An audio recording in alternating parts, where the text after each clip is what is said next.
히브리서 4장 1절에서 13절까지 히브리서 4장 1절에서 13절까지 말씀입니다. 4장 1절에서 13절 말씀. 이제 시험 관리선 다 하진 않고 9절부터 13절까지만 하겠습니다. 1절에서 13절까지인데 9절에서 13절 시약성경 356장이 되겠습니다. 356장 한 절씩 이렇게 9절부터 13절까지 히브리서 4장 9절에서 13절 시약성경 356장 한 절씩 읽겠습니다. 그런즉 안식할 때가 하나님 백성에게 남아있도다. 이미 그 안식에 들어간 자는 하나님이 자기 일을 쉬신 것 같이 자기 일을 쉬느니라. 그러므로 우리가 저 안식에 들어가기를 힘쓸지니 이는 누구든지 저 순종치에 아니하는 본에 빠지지 않게 하려 함이라. 하나님의 말씀은 살았고 운동력이 있어 좌우에나 설정 공부자들에 대하여 혼과 영과 및 관절과 곳을 찔러 쪼개기까지 하며 또 마음을 생각과 뜻을 감찰하나니 지으신 것이 하나라도 그 앞에 나타나지 않음이 없고 오직 만물이 우리를 상관하신 자의 눈앞에 벌거벗음같이 드러나니라. 아멘. 이 말씀을 중심으로 안식에 들어가기를 힘쓸지니라. 안식에 들어가기를 힘쓸지라 제목을 가지고 함께 하나님 말씀을 나누기로 합니다. 히브리서는 그 당시에 이 바벨론이 당시에 어디를 상징하고 있죠? 노마를 상징하고 있죠. 노마에 있는 그 유대인들한테 이렇게 주는 말씀입니다.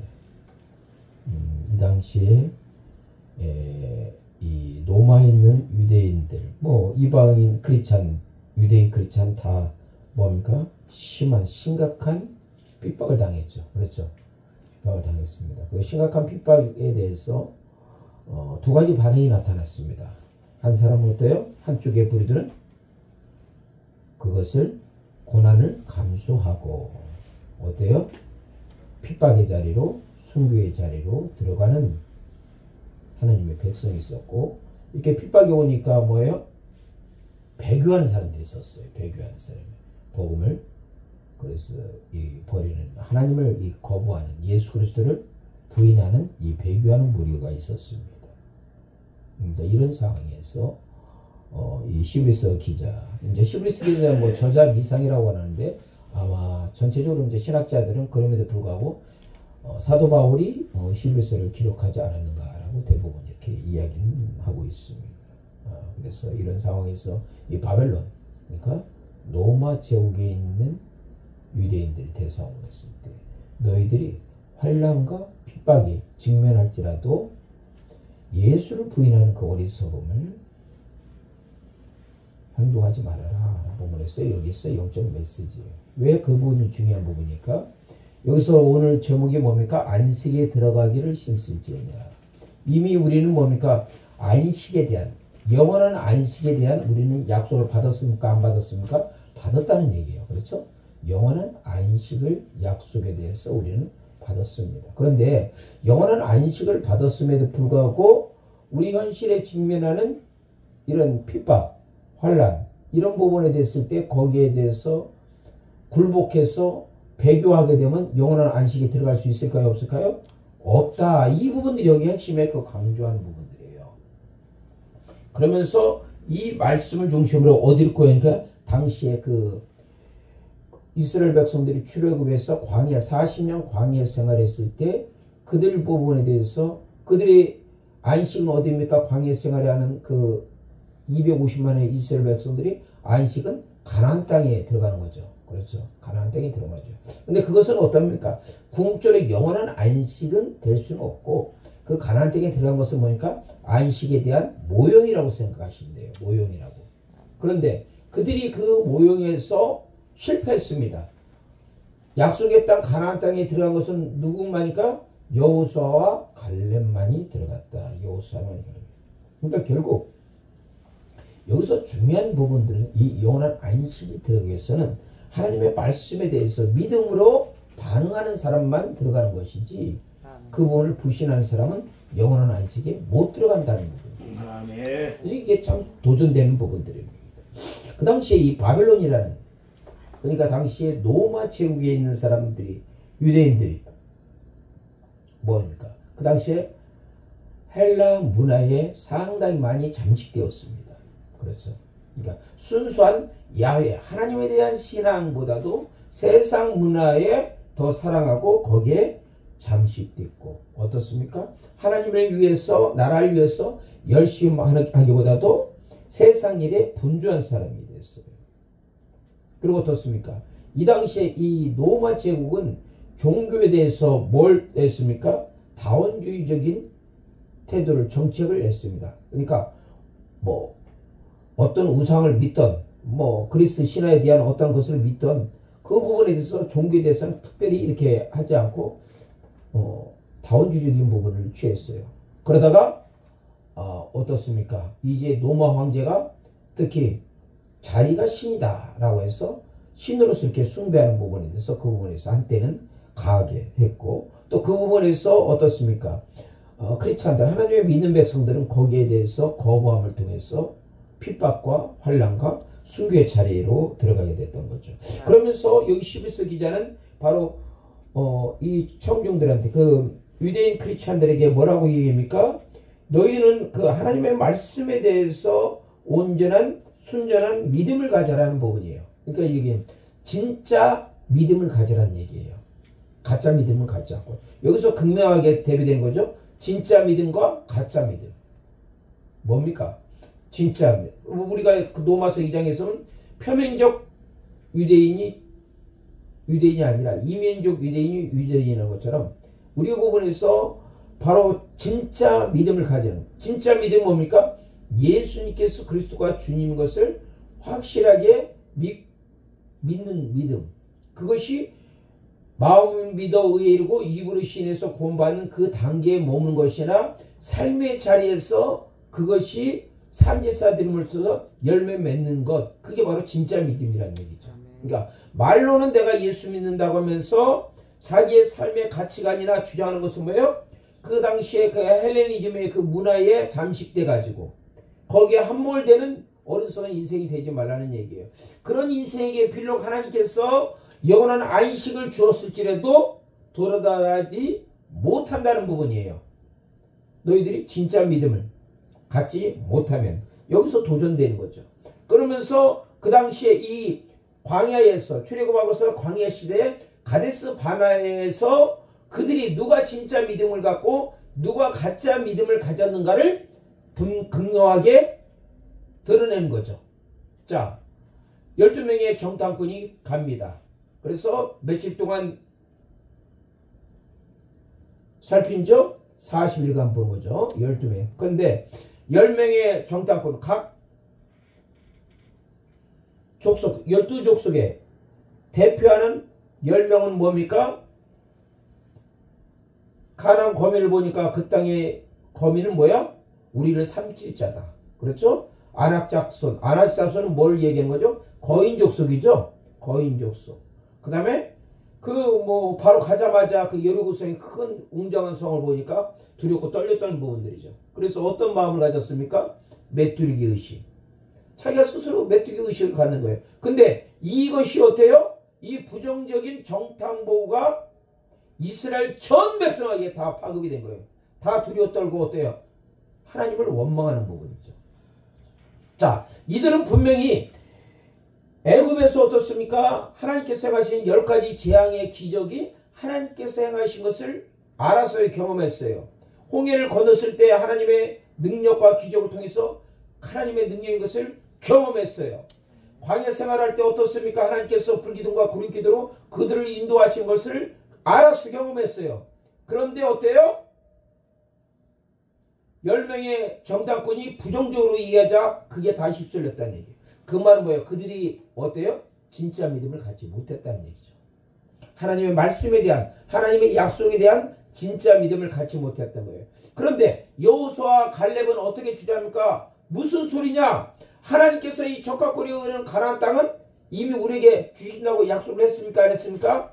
했다는 게 그 약속의 말씀, 하나님의 약속의 말씀을 믿은 거예요. 아멘. 그러면서 그 믿음을 통해서 단순히 그걸로 끝나는 것이 아니라 250만의 이스라엘 백성들은 메뚜기 의식을 가지고 두려워 떨었는데 여호와사 갈렙만이 어떻게 외칩니까? 그들은 우리의 밥이다. 밥이다. 밥은 뭐예요? 먹으면 끝나잖아. 뭐 밥 가지고 뭐 고민할 일이 뭐가 있어. 이미 승리. 이미 어떤 부분에서 외적인 현상에 대해서는 두려움을 갖지 말고 하나님의 약속의 말씀을 믿고 승리를 경험하라는 거예요. 확신하라는 얘기예요. 이 부분들이 중요한 부분들이에요. 자 보세요. 바로 그 로마 제국 안에 있는 이 크리스찬들이 어떻습니까? 외적인 환경은 뭐니까 억압화가 환란이 있어요. 예수를 믿는다고 해서 많은 손해를 봅니다. 심지어 순교 자리에 갈 수밖에 없어요. 그런 상황 속에서 어떻습니까? 갈등이 일어나는 거죠. 그래서 그 갈등을 속에서 일부는 뭐예요? 예수님을 부인하는 겁니다. 그런 사람들에게 하나님께서 이미 이 영원한 안식에 대해서 약속을 주었을지라도 그들은 그 약속을 받을 수 있을까요? 없을까요? 못 받는다는 얘기예요. 여기서 그 핵심이 바로 그거예요. 하나님의 말씀에 대해서 바로 믿음으로 반응하지 못하면 이미 약속이 주었을지라도 그 약속을 받지 못한다. 히브리서 11장에 믿음은 바라는 것들이 실상이요 보지 못하는 것들의 증거다. 실상은 뭐야? 휴포스타시스. 바로 그 실상의 실체는 바로 예수 그리스도가 기초가 된다고 핵심이 된다는 부분이에요. 믿음이 바로 핵심 뭐예요? 예수 그리스도예요. 그러니까 여러분들이 믿음을 갖는다고 해서 가장 중요한 것은 예수님을 붙들지 않으면 뭐예요? 다 허술한 얘기예요. 가짜 믿는 얘기예요. 보지 못하는 것을 증거라고 했잖아요. 그건 뭐예요? 알레콕스. 확실하게 손에 잡히는 그거예요. 아멘? 그러니까 예수 그리스도를 붙잡고 그 주시는 말씀을 확실하게 붙는 것이 바로 믿음인데 그 믿음으로써 여러분들이 하나님 말씀에 대한 반응하지 못하면 그 믿음은 어때요? 가짜 믿음이고 가짜 믿음을 갖는 자는 영원한 안식 약속이 주었을지라도 그 약속을 쟁취하지 못한다는 부분들이 오늘에 주는 귀한 말씀입니다. 두 번째, 이 영원한 안식이 들어가기 위해서는 그것이 무엇입니까? 그것은 뭡니까? 말씀에 대한 순종이다. 순종. 자, 이스라엘 백성들이 40년 광야 생활에서 왜 하나님의 말씀에 대해서 순종하지 못합니까? 그것이 고린도전서 10장 7절에서 11절까지 나오고 있습니다. 죄악 때문에 그래요. 그들에게 있어서 하나님 약속에 대해서 순종하지 못합니다. 무엇 때문에 약속의 말씀에 순종하지 못하죠? 우상 숭배가 있습니다. 그렇죠? 7절 말씀에 하나님을 시험하는 거, 하나님을 원망하는 것, 또한 그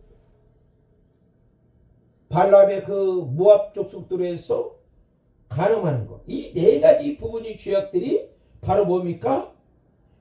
하나님의 말씀에 대해서 순종하지 못하는 거예요. 마음이 뭐예요? 미혹되게 하는 거죠. 순종하지 못하는 부분들이 중요한 부분들이 있어요. 자, 여기서 우리가 하나님께서 하나님의 말씀에 대한 순종이 중요하다. 순종이 중요하다. 아멘. 그러니까 말씀에 대한 순종은 뭐니까 말씀에 대해서 우리가 복종하는 거죠. 복종하는 거. 그래서 항상 말씀에 대해서 복종할 때 우리는 뭐니까 주님의 종이 되어 복종하는 거예요. 그게 종의 자세를 가는 거예요. 내가 주인이라고 하면 내 인생이 주인이, 내 인생은 나의 것 하면 뭐요? 말씀에 대해서 우리가 순종할 수 있을까요? 맞습니다. 우리가 4.4 시대에 이스라엘 백성들이 왜 불순종했습니까? 각자 자기의 소견대로 살았기 때문이에요. 하나님의 말씀대로 살아가는 것이 아니라 자기의 소견대로, 자기의 판단대로, 자기가 주장하는 대로 살았기 때문에 불순종하는 거예요. 분명히 우리가 이거 보면 사울왕이 그렇잖아요. 블레셋 족속이 찾아와 공격해 오는데 어때요? 했을 때 온전하게 하나님께서 전심으로 주님 앞에 나가야 되는 어때요? 안 하잖아요. 지멋대로 지가 제사장인 것처럼 제사를 지내잖아요. 무엇이에요? 항상 뭐예요? 왜 순종하지 못하면 자기에게 직면한 모든 상황들을 자기가 해결하려고 그러니까 순종을 못하는 거야. 항상 내가 항상 순종해서 항상 문제가 되는 게 뭐예요? 나는 뭐예요? 사르스, 이 타락한 본성, 심플 내처, 죄성이 이 나라는 것이 하나님께 온전히 순종하지 못하는 부분들이에요. 이 나를 내려놓아야 되는 거예요. 근데 나를 우리가 쉽게 내려놓을 수 있습니까? 안 내려놓는 거예요. 안 되는 거예요. 내가 내려놓기 위해서는 바로 성령님의 인도함을. 그래서 육신의 생각은 사망이요 영의 생각은 생명과 평안이야. 너희가 육신대로 살면 반드시 죽을 것이로되 영으로서 몸의 행실을 완전히 죽이면 살리라고 말씀하십니다. 온전히 우리가 하나님의 말씀에 대해서 순종하는 부분, 이 순종함이 우리가 영원한 안식에 들어가는 데 있어서 중요하다는 부분. 또 영원한 안식 부분에 대해서 뭐니까 확고함이에요. 믿음의 확고함. 자, 이 확고한 믿음이 있으면 우리가 더욱더 그 안식에서 들어갈 수가 있는 부분들이죠. 근데 여기서 중요한 메시지가 있어요. 자, 이스라엘 백성들이 40년의 광야 생활을 하고 나서 1세대는 죽고 이제 2세대들은 어떻습니까? 적과 꿀이 흐르는 가나안 땅에 들어갔으면 안 들어갔습니까? 들어갔죠. 자, 그렇다면 그들이 들어갔을 때 그 가나안 땅이 그들의 최종 목적지입니까? 아니란 얘기예요. 가나안 땅은 최종 목적지가 아니란 얘기죠. 그러기에 여호수아가 가나안 정복을 다 끝나고 나서 이스라엘 백성들한테 그 죽기 전에 유언을 남기죠. 나와 내 집은 누굴 섬긴다? 여호와 하나님만을 섬기겠다. 이게 위대한 신앙의 고백인 거예요. 그것이 뭐야? 확고함이에요. 확고함. 자, 보셔요. 그 확고함이 무엇을 통했냐면 우리 창세기에서 요셉의 유언을 통해서 그 신앙의 확고함이 나타나고 있어요. 요셉은 어떤 인물입니까? 그 당시 세계 대제국인 애굽의 총리예요. 왕 다음가는 대단한 권력을 갖고 있는 총리입니다. 근데 요셉이 그가 죽게 되었을 때, 죽음에 임박했을 때 어떤 유언을 합니까? 내 시체를 어디로 가라? 이스라엘 백성들이 출애굽에서 가나안 땅으로 가게 되면 내 시체를 뭡니까? 같이 갖고 가라 하잖아요. 무엇이에요? 하나님의 약속의 말씀에 대한 믿음이에요. 사람이 유언할 때 가장 진실함을 드러낼 수 있잖아요. 자기 지금 죽이 꼴딱 하는데 거기서 거짓말하거나 허튼 말을 할 수 있겠어요? 없겠어요? 가장 진술함이 나타났잖아요. 근데 요셉이 자기 그 죽음에 임박했을 때 뭡니까? 내 시체를 가지고 어떻습니까? 가나안 땅으로 가라. 너희들이 출애굽을 할 때 뭐예요? 하나님께서 이스라엘 백성들에게 어떤 약속하셨습니까? 애굽 땅에서 머무는 것은 나그네 3이라는 거예요. 약속의 땅은 어디예요? 가나안 땅이에요. 그러니까 요셉은 뭐예요? 그 약속의 말씀을 믿었던 부분들이에요. 그래서 오늘날도 이 하나님께서 이 영원한 안식을 주신다는 그것을 때 그 약속의 말씀을 우리가 뭡니까? 확고하게. 그래서 시편 기자처럼 뭐니까 내 마음이 확정되고 뭐에 대해서 확정되는 거예요? 내 똥꼬집에 확정되는 거예요? 아니죠. 하나님의 말씀으로 확정되고 확정돼야 된다. 그 다음에 네 번째 부분에 대해서 영원한 안식을 들어가기 위해서는 뭡니까? 11절 누가 읽어보세요. 그러므로 우리가 저 안식에 들어가게 될지니 이는 누구든지 저 순종치 아니하는 본에 빠지지 않게 하려 함이라. 아멘. 뭐요? 안식에 들어가기 힘쓴 거예요? 안 쓰는 거예요? 근데 어느 정도까지 힘써야 됩니까? 젖먹는 힘을 다해서. 아멘? 젖먹는 힘을 다해서. 그러니까 젖먹는 다해서 하는 것은 우리가 보는 것은 눈에 보이는 것이 전부입니까? 전부가 아니라는 얘기죠. 눈에 보이지 않는 것들. 그게 손에 잡히지 않아도 우리가 믿음으로 바라보면서 거기에 들어가서 좀 힘쓰고 애써라. 왜 힘쓰고 애씁니까? 방해자가 있어요? 없어요? 영원한 안식에 들어가기 위해서. 방해자가 있다니. 누구요? 이간질하는 사단이 방해를 한다는 얘기죠. 그렇죠? 그것을 우리가 돌파하기 위해서 뭐예요? 힘써야 돼요. 힘써야. 그러니까 마치 이렇게 해서 야곱이 야복가에서 바로 하나님과 더불어서 씨름하는 것처럼 죽기 살기를 힘써야 돼. 이를 악물고서 해서 우리가 언제까지? 우리가 이 땅에서 숨을 꼴까닥 하는 순간까지 우리가 지켜야 돼. 그렇게 사도 바울은 그 힘쓴 신앙의 위대한 고백을 보니까 내가 선한 싸움을 싸우고 내가 달려갈 길을 마치고 믿음을 지켰다. 거기 보면서 우리가 고린도후서 11장에서 사도가 내가 뭡니까? 40에 한 대 감하는 매를 몇 번 맞았고 5번 맞았다. 아마 태장을 몇 번? 항상 물어볼 때 답을 해줍니다. 3번 답.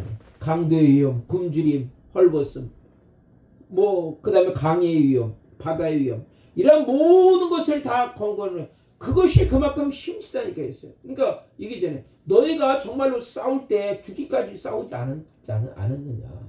그러니까 그 정도까지 힘쓰는 얘기예요. 그러니까 사도행전 20장 24절 내가 다해 달려갈 길과 주 예수께 받은 그 복음을 은혜로운 복음을 증거하기에는 나의 생명을 아끼지 않는다고 그랬잖아요. 아멘. 그 정도 열심의 특심으로 하는 부분들이 있어 충성을 다해서 우리가 할 때 안식에 들어갈 수가 있다는 부분들이죠. 그러면서 마지막 부분에서 5번째 중요한 부분은 뭡니까? 우리에게 주시는 그 영원한 약속의 말씀, 그 말씀이 어떤 말씀입니까? 그것이 바로 12절 누가 읽어보시오. 하나님의 말씀은 살았고 운동력이 있어 좌우에 나섰던 건발에도 예리하여 혼과 영과 및 관절과 고슬을 찔러 정의까지 하며 또 마음의 생각과 뜻을 감찰하나니. 아멘. 아멘. 이 하나님의 말씀, 살아있고 운동이 있는 말씀은 영원히 유효하다. 아멘. 아멘. 영원히 유효하다. 영원히 유효하고 그 말씀을 하나님께서 반드시 이루신다. 라는 부분이에요. 반드시 이루셔요. 그러니까 하나님께서 아브라함과 이삭과 야곱을 했을 때 뭐냐, 커비는 또 언약을 맺었잖아요. 그런데 어때요? 특히 창세기 15장에 보면 아브라함과 하나님이 하는가요? 언약을 맺었는데 언약 맺는 지 얼마 되지 않아서 아브라함은 대형 사고를 칩니까? 안 칩니까? 칩니다. 분명히 창세기 15장 6절에 아브라함이 하나님을 믿음에 그것을 의로 여기셨다라고 축복해 주셨는데 그 얼마 지나지 않아서 그 약속의 자녀를 얻기보다도 임의적으로 인간의 행동을 하죠. 하가를 취해서 어때요? 이스마엘 낳아가지고 지금까지도 싸움밖에 하잖아요. 그것 때문에. 인간은 불완전해도 하나님은 신실하게 그 약속을 이루신 다음에 이것을 우리가 믿어야 돼요. 그 말씀은 살아있고 그 말씀은 무엇일까? 운동력이 있어. 좌우의 날선 것보다도 예리해서 어떤 씁니까? 혼과 영과 및 관절과 골수를 찔러 쪼개까지 마음의 생각과 뜻을 감찰한다. 왜 이 말씀이 이 능력 있고 하는 부분이요? 그 말씀이 여러분의 삶을 여러분의 생각을 주장해서 마지막 영원한 안식까지 이끌어가는 동력이 된다는 얘기예요. 아멘. 그래서 주의 말씀은 내 발의 길이요 등이라고 얘기하는 것처럼 그 말씀이 우리를 영원한 천국으로 갈 수 있는 생명력의 동력이 된다는 얘기예요. 아멘. 그래서 그 약속을 믿고 아멘. 우리가 믿음에 승리하자. 아멘. 그것이 1차적인 청중이었던 그 로마 제국에 있는 유대인들 크리스찬뿐 아니라 오늘 사는 우리에게 있어도 이 영원한 안식 우리가 이미 주어졌어요? 안 주어졌어요? 예수님께서 십자가 지심으로 주어주셨잖아요. 부활하심으로. 이미 주어진 거야. 멀리 있는 게 아니야. 우리한테 이미 우리가 붙은 거야. 그러나 영원한 약속, 안식은 아직 남아있잖아요. 언제까지? 천국 가는 그날까지. 그렇죠? 아멘. 그걸 기다리는 거예요. 대사로니가서 4장 16절, 17절 주께서 오련과 천사장의 소리와 하나님의 나팔 소리로 진이 하늘로 쫓아 강림하실 때 그리스도 안에서 죽은 자들이 먼저 일어나고 살아남은 자 저희와 함께 구름 소리로 그래서 영원토록 주와 함께 있어요. 그 때에 영원한 안식입니다. 그것을 촉망하면서 승리하기를 바랍니다. 참 주신 하나님